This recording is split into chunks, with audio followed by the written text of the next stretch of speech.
नमस्कार। आज की ऑनलाइन क्लास में आप सभी का स्वागत है। आज हम डीएलएड फोर्थ सेमेस्टर के द्वितीय सैद्धांतिक प्रश्न पत्र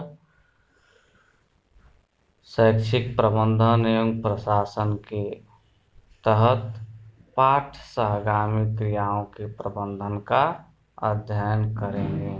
इसको जानेंगे तथा गहनता से इसका चिंतन एवं विश्लेषण करेंगे।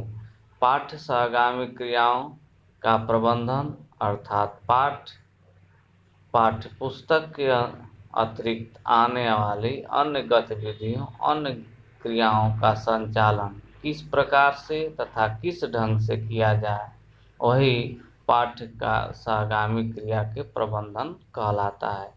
पाठ सहगामी क्रिया होती क्या है, तो इस पर अगर विचार करें तो पाठ सहगामी क्रिया वो होती हैं जो पाठ्य पुस्तक के अलावा अन्य गतिविधियों का प्रयोग ही पाठ सहगामी क्रिया कहलाती है। इसमें खेल कूद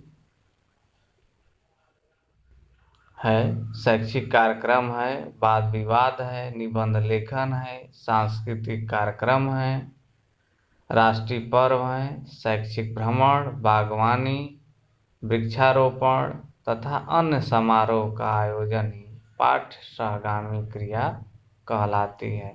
पाठ सहगामी क्रिया का मुख्य लक्ष्य क्या होता है, तो मुख्य लक्ष्य यही होता है कि व्यक्ति का सर्वांगीण विकास किया जाए। सर्वांगीण विकास का मतलब उसका शारीरिक विकास, मानसिक विकास, आध्यात्मिक विकास, नैतिक विकास, चारित्रिक विकास, संवेगात्मक विकास इत्यादि का समावेश किया जाए। ये सारे विकास आपके सर्वांगीण विकास कहलाते हैं। बालक का सर्वांगीण विकास अगर करना है तो केवल उन्हें पुस्तकों में ही उलझाए रखना नहीं है, पुस्तक के अलावा अन्य गतिविधियों का संचालन किया जाए, तभी बालक का सर्वांगीण विकास होगा। और यही अन्य गतिविधि का जो नाम ले रहे हैं, ये आपके पाठ्य सहगामी क्रिया के अंतर्गत आती हैं और इनका संचालन सुंदर एवं व्यवस्थित ढंग से किस प्रकार से करें, तो ये अर्थात उनका प्रबंध किस ढंग से करें। तो जब ये बात सारी मिल करके समाहित हो जाती हैं तो कहा जाता है यही पाठ्य सहगामी क्रियाओं का प्रबंधन है। इसमें बालक की अभिवृत्ति, अभिरुचि का विशेष ध्यान दिया जाता है ताकि वह इसमें बड़े तन्मयता के साथ सहभागी होकर व्यवहारिक ज्ञान एवं अपनी सामाजिक कुशलता को में निपुण हो सके, अर्थात अपनी सामाजिक कुशलता को बढ़ा सके। इस पर सर्वप्रथम बात करें तो हमारी राष्ट्रीय शिक्षा नीति जो 1986 है, बड़े विशेष एवं सुंदर ढंग से प्रकाश डाला और उन्होंने कहा कि पाठ्यक्रम में पुस्तक के अलावा अन्य गतिविधियों का भी समावेश होना चाहिए।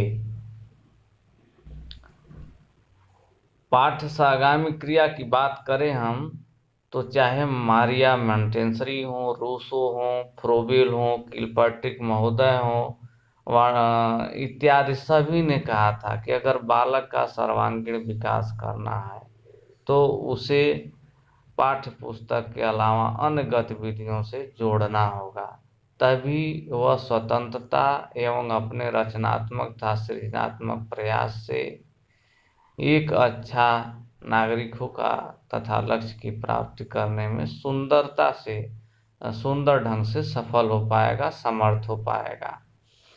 अब हम बात करते हैं कि पाठ सहगामी क्रियाकलापों का आयोजन क्यों किया जाए।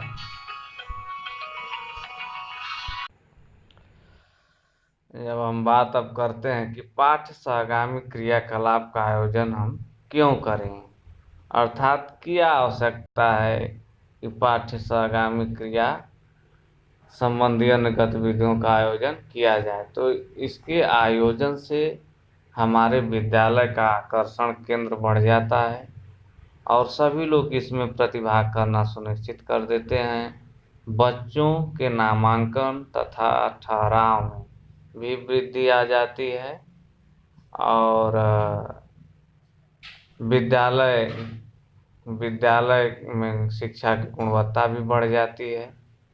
इसके इनकी इन क्रियाओं के प्रतिभाग करने से बच्चों का शारीरिक रूप से भी स्वस्थ हो जाते हैं एवं मानसिक रूप से दृढ़ हो जाते हैं। उनमें संवेगात्मक उथल पुथल जो होती है उसमें स्थिरता आ जाती है और अपने दायित्वों का निर्वहन करना भी सीख जाते हैं। इनमें नैसर्गिक प्रवृत्तियों का समुचित विकास हो जाता है। नैसर्गिक मतलब स्वतः आने वाली प्रवृत्ति का, अपने मन से जो जो करना चाहें उनके प्रवृत्ति का होने वाले विकास हो जाता है।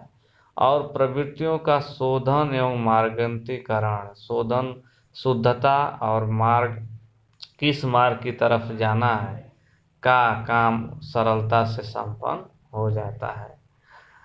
पाठ्य सहगामी क्रिया से ही बच्चों में सहयोग, सहानुभूति, त्याग, सदाचार, विश्व बंधुत्व, आज्ञा पालन इत्यादि गुणों का भी विकास हो जाता है। नैतिक चारित्रता का विकास भी बड़े समुचित ढंग से हो जाता है। चूंकि यह समूह में होने वाली क्रिया है इसलिए सामूहिक एकता स्थापित हो जाती है, जो राष्ट्रीय एकता स्थापित करने में मदद होती है एवं भावी नागरिक बनने में सहायक होती है। इन क्रियाओं में प्रतिभाग करने से बच्चों में सामाजिक भावना, सामाजिक आचार विचार, समाज सेवा आदि गुणों का विकास सरलता से हो जाता है तथा बड़े सुंदर ढंग से गुणवत्तापूर्ण लक्ष्य की प्राप्ति में सहायक हो पाते हैं। छात्र अपनी शक्तियों में सृजनात्मक तथा रचनात्मक कार्य, सृजनात्मक कार्य होते हैं जो स्वतंत्रता पूर्वक स्वयं की गतिविधि में नए नए नवीन विचारों का समावेश करें, नए नए तत्वों का निर्माण करें, वह सृजनात्मक होता है। और रचनात्मक सुंदर ढंग से कलाकृति करना, अर्थात सृजनात्मक एवं रचनात्मक कार्यों में भी का भी विकास हो जाता है। पाठ्य सहगामी क्रियाकलाप में अगर इन तत्वों के कारण ही इसकी आवश्यकता पड़ती है, इसके आयोजन की आवश्यकता पड़ती है। ठीक है। अब पाठ सहगामी क्रियाकलाप में प्रधानाध्यापक की भूमिका। अगर विद्यालय को सुंदर ढंग से आगे बढ़ाना है तो इसमें प्रधानाध्यापक की मुख्य भूमिका होती है। उसके नेतृत्व में ही शैक्षिक गुणवत्ता में बढ़ोतरी होती है और यह बढ़ोतरी किस प्रकार से हो, इसका कार्यान्वयन एवं निर्वहन प्रधानाध्यापक ही करता है। तो वह उस प्रधानाध्यापक को अगर पाठ्य सहगामी क्रिया का आयोजन करना है तो निम्न बिंदुओं पर उसे विशेष ध्यान देना चाहिए। उसे अपने सहयोगी अध्यापकों से सहयोग कर बैठक बुलाएं और पाठ्य सहगामी क्रियाओं के आयोजन पर विचार विमर्श करना चाहिए।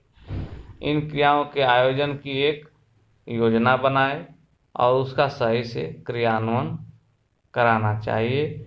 योजना निर्माण में सभी अध्यापकों को का समुदाय के लोगों का भी सहयोग ले सकता है और छात्र की सहभागिता का भी उपयोग कर सकता है।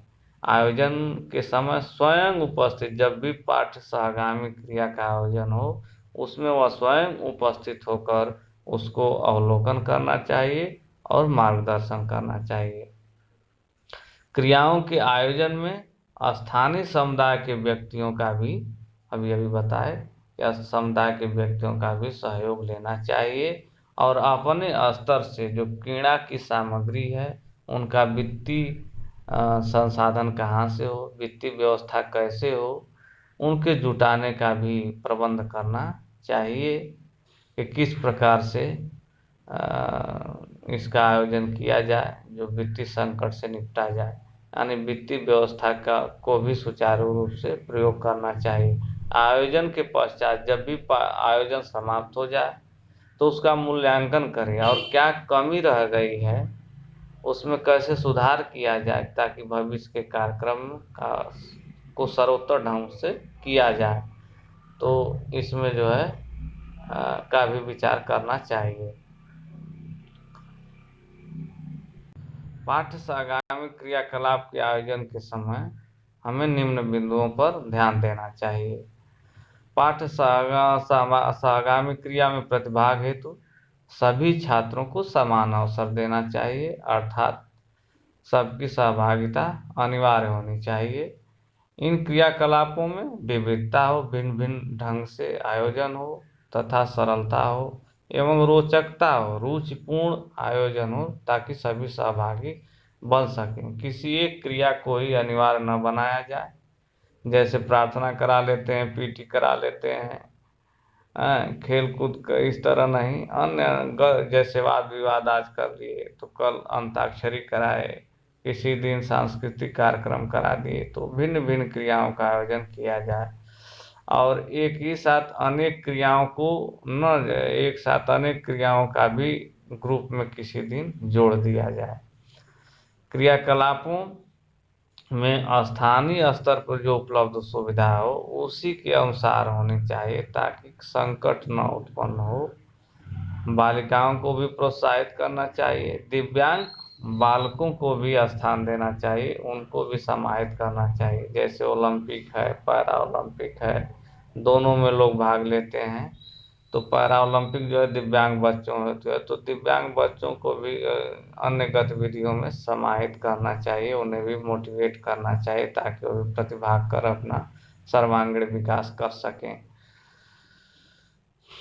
उनके लिए भी सुविधाजनक क्रियाओं का आयोजन करना चाहिए।